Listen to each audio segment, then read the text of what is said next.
In June 2025, Mark Zuckerberg wrote a check for $14.3 billion. The recipient? A 28-year-old without a college degree. But Zuckerberg didn't buy a company. He bought a system built on 240,000 people working for pennies. So that ChatGPT works, so that Meta AI works, so that self-driving cars don't crash into children.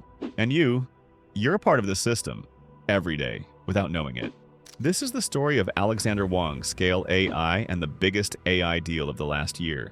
A story about genius, exploitation, and the question of who really controls the future. Last week, you probably solved a CAPTCHA, clicked on all the images with traffic lights. Maybe you used ChatGPT and hit thumbs up because the answer was good. Congratulations. You just worked for the AI industry for free. Every piece of feedback, every click, every rating, you're training machines. Machines that might one day take your job. But you're not alone. There are people doing the same thing. 8 hours a day, 6 days a week. They sit in overcrowded internet cafes in the Philippines, in makeshift offices in Nairobi, in living rooms in Caracas. They earn less than $1 an hour for it. And one man built a billion-dollar empire from this invisible army. An empire that Mark Zuckerberg was willing to pay almost anything for. In early 2025, Mark Zuckerberg is in the biggest crisis of his career. Not financially. Meta is still printing money. The problem runs deeper. It's about relevance, about the future. Zuckerberg bet everything on AI, invested billions, hired thousands of engineers. Meta was supposed to be leading. Instead, OpenAI is ahead. Google is ahead. Even DeepSeek, a Chinese startup, is beating Meta on the benchmarks. In April 2025, Meta releases its flagship, Llama 4. It's supposed to be the breakthrough. It becomes a disaster. Developers are disappointed. Critics talk about inflated performance metrics. The behemoth model that was supposed to surpass everything keeps getting delayed because Zuckerberg himself doesn't believe it can compete. Insiders report Zuckerberg is more frustrated than ever. He feels let down by his own team. 11 of the 14 researchers who developed the original Llama have already left. Meta is burning money. Meta is losing talent. Meta is falling behind. Zuckerberg needs a way out, a reset. Someone from outside who knows what the competition is doing better. He needs Alexandr Wang. Alexander Wang grows up in a place most people only know from history books, Los Alamos, New Mexico. This is where Robert Oppenheimer developed the atomic bomb. Alexander's parents are Chinese immigrants, both physicists. Both work for the US military. His neighbors? Rocket scientists, nuclear researchers. For Alexander, groundbreaking technology isn't an abstract concept. It's everyday life. At 14, he competes against college students in national math competitions. At 17, he's coding for Silicon Valley startups. At 18, he's leading an entire engineering team. Then he applies to Harvard. The rejection hits him like a blow. He goes to MIT instead, bitter but determined. And there, in a dorm room, the moment happens that changes everything. His roommates keep stealing food from his fridge, a trivial problem. But Alexander doesn't solve problems like normal people. He installs a camera and programs an AI to detect when something disappears. It doesn't work. The AI can't tell milk from beer, a banana from a cucumber. Why? It lacks the data. It lacks the knowledge that only humans have. In that moment, Alexander grasps something the entire tech industry is missing. AI is only as good as the data it's fed, and that data has to be sorted, labeled, categorized by humans. He drops out. At 19, he found Scale AI. Scale AI becomes the invisible factory behind the AI revolution. The idea is simple. Companies need data to train their AI.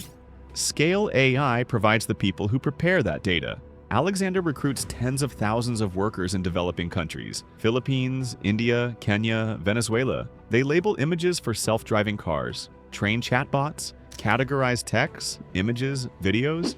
The platform is called Remote Task.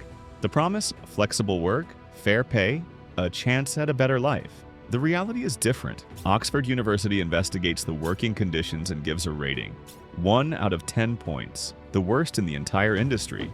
The Washington Post exposes workers report wages under $1 an hour, 30 cents for 4 hours of work. Payments are canceled without explanation. Anyone who complains gets banned forever. A worker from Kenya tells CBS, "Just because we're poor doesn't mean they have the right to exploit us." But for Silicon Valley, scale AI has become indispensable. OpenAI signs up, Google signs up, Microsoft signs up, the Pentagon signs up, $250 million for AI-powered warfare. Our platform powers virtually every leading language model, Alexander says proudly. He knows the secrets of the entire industry. He knows how OpenAI trains, how Google improves its models, where the weaknesses are. That's exactly the knowledge Zuckerberg wants to buy. In April 2025, Zuckerberg personally picks up the phone. He invites Alexander to visit, to Lake Tahoe, to Palo Alto, to his private homes. The first offer, $5 billion. Alexander declines. He wants $20 billion. Negotiations drag on for 2 months. Top law firms get involved, investment banks. Scale AI's board is divided. The risk is enormous. A deal with Meta could scare off all other clients: Google, OpenAI, Anthropic. In early June, talks stall completely, but Zuckerberg is desperate. He needs this deal. He needs Alexander. On June 12, 2025, they reach an agreement: $14.3 billion for 49% of Scale AI. The valuation doubles overnight to $29 billion, but the money is only half of the arrangement. The real condition: Alexander must come to Meta. He becomes Meta's first chief AI officer, responsible for everything: research, products, infrastructure. At 28, he's above thousands of engineers, above researchers with decades more experience. Alexander himself pockets over $1 billion from the deal. Zuckerberg wastes no time. He creates a new unit, Meta Superintelligence Labs. All AI teams, previously scattered across different departments, are consolidated under Alexander's leadership. Superintelligence is coming into sight, Zuckerberg writes in an internal memo. I am committed to Meta leading the way. Meta launches an unprecedented recruiting offensive. $100 million signing bonuses for individual researchers. Poached from OpenAI, from Google, from Anthropic. But not everyone welcomes the new boss. Yann LeCun, Meta's previous chief AI scientist and one of the godfathers of AI, is supposed to report to Alexander going forward. A pioneer who co-invented neural networks under a 28-year-old with no research background. In November 2025, LeCun leaves Meta. In interviews, he calls Alexander young and inexperienced. Other problems surface. The Financial Times reports, Alexander complains to associates that Zuckerberg's micromanagement is holding him back. He feels constrained, controlled. Conflicts escalate internally. Alexander wants to fundamentally rebuild Meta's models. Zuckerberg's longtime lieutenant Chris Cox wants to leverage existing infrastructure. Both camps are blocking each other, the $14 billion deal, and it's already grinding. While Alexander and Zuckerberg battle over superintelligence, the people who made Scale AI big are disappearing. In March 2024, before the Meta deal, Remitask shuts down access in entire countries without warning. Kenya, Nigeria, Pakistan. Workers log in and find a message: "We are unable to provide service in your location." No explanation, no final paycheck. Accounts locked, jobs gone. Scale AI claims it was enhanced security protocols. Critics say it was a calculated move to silence criticism. Right before the big deals came through, and now, where do you stand? You solve CAPTCHAs, you rate AI responses, you feed the system for free. Remote task workers earn cents. You earn nothing. Alexander Wang pockets billions. Zuckerberg wants to build superintelligence. The people who contribute the most to the AI revolution profit the least. But here's the truth no one talks about. You have a choice. You can understand how this system works or get run over by it. You can develop skills that machines can't replace, or watch your job disappear. You can use the tools before they replace you. Zuckerberg believes superintelligence will be the most important technology in human history. He's paying $14.3 billion to control it.